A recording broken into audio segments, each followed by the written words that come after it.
Well, I was right. Celebrity and Royal Caribbean are changing their itineraries. Now, how does that affect the scores? Well, we're going to find out today in the Celebrity Eclipse Itinerary Review.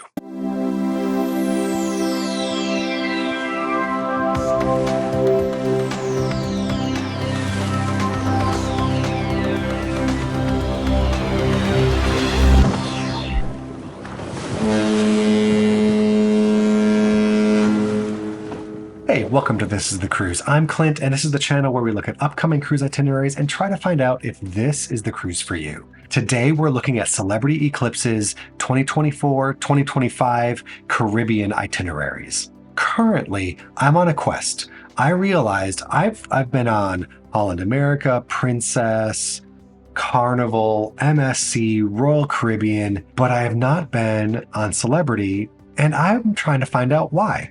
Why have I not booked on what should be one of the best, if not the best, premium cruise line out there?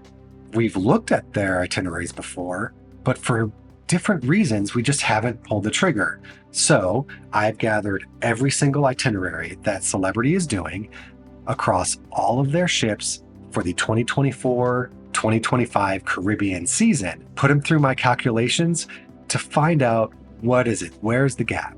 Why haven't I booked yet? And are any of these worth booking? So today we're going to find out. Before we jump in, if you like the video, please hit that like button. I really appreciate it if you subscribe to the channel. It helps me out a lot. Hit the notification bell so you don't miss any upcoming videos, because I've got 3 more Celebrity videos coming for this series. You don't want to miss those. Also, if I've helped you pick an itinerary or given you some tips that you really find helpful, consider buying me a cup of coffee. There's a safe and secure link in the description below.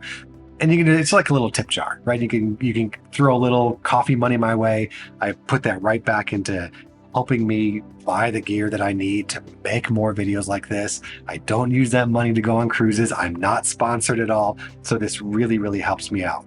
You can also join the channel, become a member. That is actually helping fund my application that I'm putting together with the goal of making that available to my channel members. So that's just another way you can help the channel out. All right, so let's jump in. So today we're looking at the Celebrity Eclipse. Let's just level set, figure out where this ship fits within the Celebrity class of ships. This is a Solstice class ship. It was built in 2010 and refurbished in 2021. The Solstice class is the second most recent class of ships, the Edge class being their latest class of ships. And we looked at those in my previous series. Now we moved on to the Solstice class. They're a little bit smaller than the Edge, a little bit older than the Edge class. They still bring that upscale Celebrity cruise experience. These ships are really highly regarded. And for my scoring, I use Cruise Critics' score of 4.5 for the Celebrity Eclipse in my itinerary scores. So let's jump into the itineraries and kind of get a feel for where the Eclipse is going. So by my count, the Celebrity Eclipse is doing 16 different sailings. I think I have that pretty close to accurate. There may be 1 or 2 that are duplicates that I missed that I put in as distinct sailings just because of how Celebrity might name those sailings. The Eclipse is only doing Eastern and Southern itineraries. They all leave from Fort Lauderdale. They're all round trips. The Eastern Caribbean sailings visit Puerto Plata, Dominican Republic, St. Thomas, one of my favorites, St. Martin's, Antigua, Grand Turk. In some itineraries, it should be noted that Grand Turk replaced Labadee, Haiti. As I mentioned at the beginning of the video, this is one of the destinations that Celebrity is using to replace Labadee. Or they've replaced Labadee with Nassau or Bimini in the Bahamas. The Southern Caribbean itineraries may visit Aruba, Bonaire, and Curacao, the ABC Islands. Not all of them visit all 3, though. They may also go to Grand Cayman, Antigua, St. Thomas, St. Lucia, Barbados, St. Kitts, Tortola, Puerto Plata, Dominican Republic, and again, Bimini as the replacement for Labadee. That's a lot of potential great stops for these itineraries. So let's see how these stack up. Well, there was one itinerary that's a 6-day, and there's one itinerary that's a 7-day. Otherwise, there's multiples of an 8, 9, 10, and 11 day itinerary option. So depending upon how much time you have, you really could go on the Eclipse a 6-day, a 7-day, an 8, a 9, a 10, or an 11. It's quite the spread, but there's only one 6-day sailing and only one 7-day sailing. I'm not going to go through them all. That would just be too much to cover, but I am going to give you a few that I would consider avoiding. They kind of score low. I'll give you a handful of decent options, and then we'll give you my picks. All right, here we go. All right, there's one to avoid. It is that 6-night itinerary. It goes to Bimini, Labadee, and Puerto Plata. Well, that was where it was going. So originally you had a stop in the Bahamas in Bimini. Not a great stop, to be honest. It's okay. A nice beach stop. You then were going to go to Haiti, which is, kind of a private sort of bay area that they have. But due to the violence in Haiti, they're not stopping in Haiti anymore. So they're replacing those. And in this case, they've replaced it with another Bahama stop, NASA. And then you're going to go to Puerto Plata, the Dominican Republic, which is a really pretty stop. There's a lot of interesting things to do there. It's a great city to explore. There's some really cool stuff that you can do inland as well. But basically, this turns into a 6-night Bahama itinerary with one stop in the Dominican Republic. This has one sailing on March 16th, 2025. And I would probably consider staying on the ship most of the time. My caveat here, I kind of am saying this is one to avoid. This is one really to think hard about if the price was great. And for me, the prices for this one, even though we're on a really nice celebrity ship, I would still be targeting closer to a booking price of like $50 a day. It would have to be a steal to go on this one because there are just better options than this itinerary. This one gets a Clinch Cruisability score of 16.29. It's not the worst celebrity itinerary, but it's also not great. And it's the weakest itinerary that the Eclipse is doing in this season. Another interesting cruise is the 9-night Aruba Bonaire in Cayman. This one leaves on February 27th. And the reason I think this one's interesting is because it has an overnight in Aruba. There is definitely enough stuff to do. I mean, a lot of people book week-long vacations in Aruba. If you're a beach person, that's great. If you're a scuba diver, snorkeler, Aruba's a great place to go. The city itself, for me, is kind of do it in a day and you're done. So for that end, that means you can spend a day exploring the city, go to the casino, checking out the restaurants. There's some great food in Aruba, maybe explore inland, and then the next day get up and enjoy the beach. There are incredible beaches in Aruba. That's probably how we would spend our time if we had 2 days back to back in Aruba, for sure. Then you're going to go to Bonaire, which actually is one of my favorite snorkeling destinations. And we're snorkelers, not really divers. One of my favorite snorkeling destinations in all of the Caribbean is Bonaire. So I love that. We're missing Curacao in this itinerary, which is unfortunate, but we are going to go to Grand Cayman, which is nice. So we do have some options here. One thing to note is that the 9 nights for Celebrity, all of them on Celebrity Eclipse, only do 4 stops. So we have 9 nights and 4 stops. The 10-night Celebrity itineraries do 5 stops. So here, Aruba, Bonaire, Grand Cayman, 4 stops. And again, I kind of come back to why haven't we booked on Celebrity? And that's one of the reasons. Some cruise lines doing 10-night itineraries have 6 stops. For example, we did a similar itinerary to this last year from Fort Lauderdale, and we went to Grand Turk, private island in the Bahamas, Dominican Republic, Aruba, Bonaire, and Curacao, and it was a 10 days, 6 stops. So Celebrity, you have some opportunity here. You've 9 nights going down to the ABC Islands, 10 nights going to the ABC Islands, and it's 1 stop too few, given how long the itinerary is. This one gets a Clinch Cruisability score of 20.25. And again, I don't want to discount this one because you do get the overnight in Aruba, which is kind of a nice thing if you want to spend some extra time there. The highest scoring itinerary that the Eclipse is doing is the 11-night Southern Caribbean holiday cruise. This one, it's the only 11-day sailing. It leaves on December 22nd. So if you want to do a holiday cruise on Celebrity, this is a good option, but it's expensive. Yet one more reason why we haven't done Celebrity yet. That cruise I mentioned before on another cruise line that was a 10-night was a holiday cruise. And I know cruise prices have gone up, but was about half the price and was on a premium line.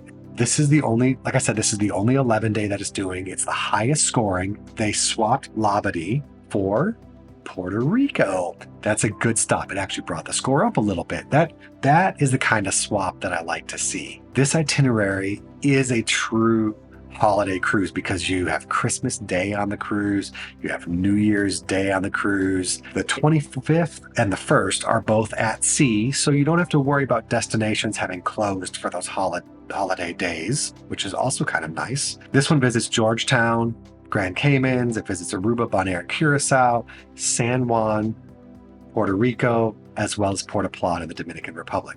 Georgetown, ABC, San Juan, Puerto Plata, 11 nights. We did a 10-night with the same number of stops. Anyway, all right, this is a good option if you have the budget for it. It's expensive, but it does get a cleanse cruisability score of 28.5. And little sneak peek, maybe it's the highest scoring celebrity itinerary that they're doing this entire season for cleanse cruisability scores. It's a solid itinerary. Okay, one more quick one to avoid. This is a 9-night Eastern Caribbean sailing. It leaves January 11th. Again, celebrity swapped Labadee, Haiti for Nassau. Just not a good change. This one goes to Nassau, Puerto Plata, Dominican Republic, St. Thomas, St. Martin, and Antigua. Those all sound pretty nice. That swap's not a good swap, swapping Labadee, Haiti for Nassau. And honestly, we're going to see why in a second, because maybe there's a better swap coming up. This one gets a cleanse cruisability score of 24.86, and this is the purpose for this channel. Given multiple itineraries that are similar, which one is going to give you the best itinerary out there? Let's keep going. All right, an honorable mention before we get to my pick. This is the 10-night Southern Caribbean that leaves on February 17th, 2025. Honestly, with all the Southern Caribbean itineraries, you really can't go wrong. They all score really, really close together. This particular one goes to St. Thomas, Antigua, Barbados, St. Lucia, and St. Kitts, St. Lucia. I have such fond memories of horseback riding on the beach with my wife for our 10-year anniversary. We hired a private tour, and it was just the two of us, and he took us to a beach. Literally no one else was there. It was amazing. It actually was cheaper than booking through the ship. So, it was awesome. Love St. Lucia. All of these stops are really, really great stops. This one scores just a tick lower than the Eastern one that I suggested avoiding at 24.52. And you may be wondering, wait, if this is a better itinerary, why does it score lower? Well, one of the factors in my scoring methodology is exclusivity of the cruise, of the itinerary itself. And this itinerary is readily available, so it's less exclusive, and based on how frequently celebrity is cruising this type of itinerary versus the Eastern itineraries, it brings the score down just a little bit. But honestly, this is a better itinerary. Although it's 10 nights and you may not have that much time off. So you'll have to decide if the dates work for you. Okay, this is the cruise. So we looked at that 9-night, maybe to avoid. This is where we're coming back to another 9-night Eastern Caribbean cruise. And I gotta say, I saw this and thought, this is it. There are 2 departure dates, November 16th, 2024, or February 8th, 2025. The February sailing is a touch cheaper. We're past the holidays, and so if you have the time, that may be a better option for you.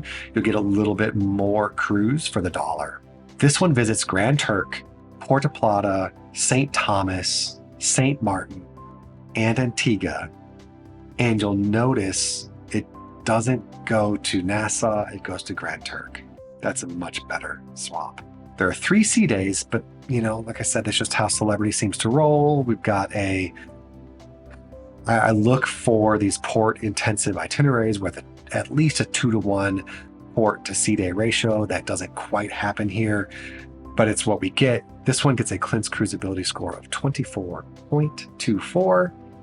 And I actually really like this itinerary. We're getting somewhere. I have to start looking at my PTO and thinking, okay, do I have 9 nights available? Maybe if the price is right, looking at that February itinerary, maybe I could get on a celebrity itinerary. Okay, all right. I hope you appreciated the video. I hope you found something interesting there. That's Celebrity Eclipse. I was in Iceland with my kids a couple weeks ago, and my son said to me, you know, Dad, you gotta come up with a way to end your videos where it's always the same. And you don't end them the same every time. And it's like, well, I don't know. I don't know what to say. Never know what to do. And he said, wait, I got it. So this was his suggestion. I'm going to try it out. You let me know what you think.